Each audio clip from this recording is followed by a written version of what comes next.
Assalamualaikum warahmatullahi wabarakatuh. Salam netrasi. Hai semuanya, perkenalkan nama saya Rinjalia Santoso dari kelas 5 SMP Cuaru.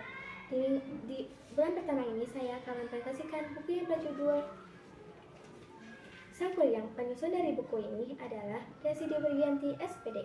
Penerbitnya adalah Magnus Bandung. Ayo kita mulai untuk ceritanya, selamat mendengarkan.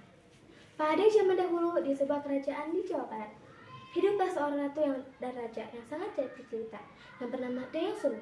Dayang Sumi memiliki kegemaran yaitu menenun sambil melewati pemandangan. Saat sore itu, untuk menghilangkan rasa jenuhnya, saat dia sedang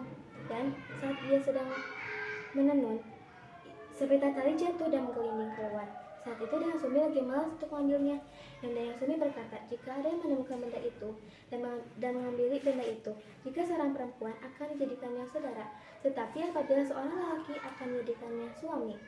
Tiba-tiba seekor anjing yang bernama Tuma menghampirinya dengan membawa seberita tali yang jatuh.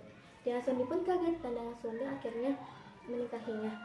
Setelah beberapa tahun kemudian, ia mempunyai anak yaitu Sang Kuryang yang sangat tampan dan gagah dan pintar. Ia pun suka sekali berburu. Setiap berburu, ia selalu ditemani oleh Tumang.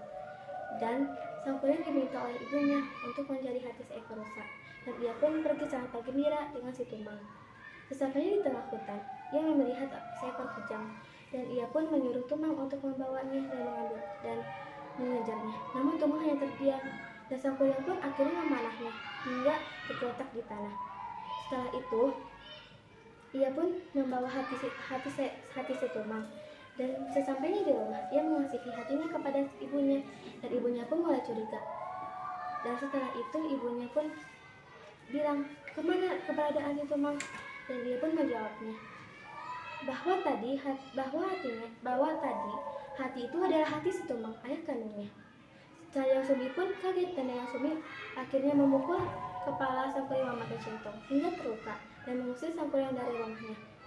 Setelah itu Sang Kuryang bertemu dengan seorang kakek itu suka sekali bela diri dan ia pun dan Sang Kuryang diajari bela diri. Setelah itu Sang Kuryang berburu lagi dan ia pun bisa mengalahi binatang buas dan juga makhluk gaibnya, sehingga makhluk gaibnya menjadi anak buahnya. Setelah itu ia pun bertemu dengan gadis yang sangat cantik. Gadis itu adalah Dayang Sumi. Dan setelah Dayang Sumi melihat kepala Sang Kuryang ada bekas luka, setelah itu Sang Kuryang pun menikahinya Dayang Sumi. Namun Dayang Sumi memiliki dua syarat, yaitu ia harus membuat danau yang sangat besar dan sampan yang sangat besar dalam satu hari satu malam sebelum terbit fajar.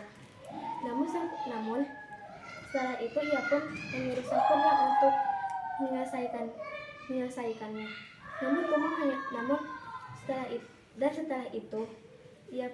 Setelah itu langit sudah berwarna jingga dan ayam-ayam sudah benar-benar kokoh. Para jin pun ketakutan dan meninggalkan Sang Kuryang sendiri. Sang Kuryang pun sangat kesal karena tidak jadi meminangnya. Hingga akhirnya lama kelamaan danau dan sampan yang dibuat oleh Sang Kuryang menjadi sebuah gunung dan dinamakan yaitu Tangkuban Perahu. Dan segitu presentasi dari minggu pertama ini. Hikmahnya kita harus menghormati kepada kedua orang tua kita. Assalamualaikum warahmatullahi wabarakatuh.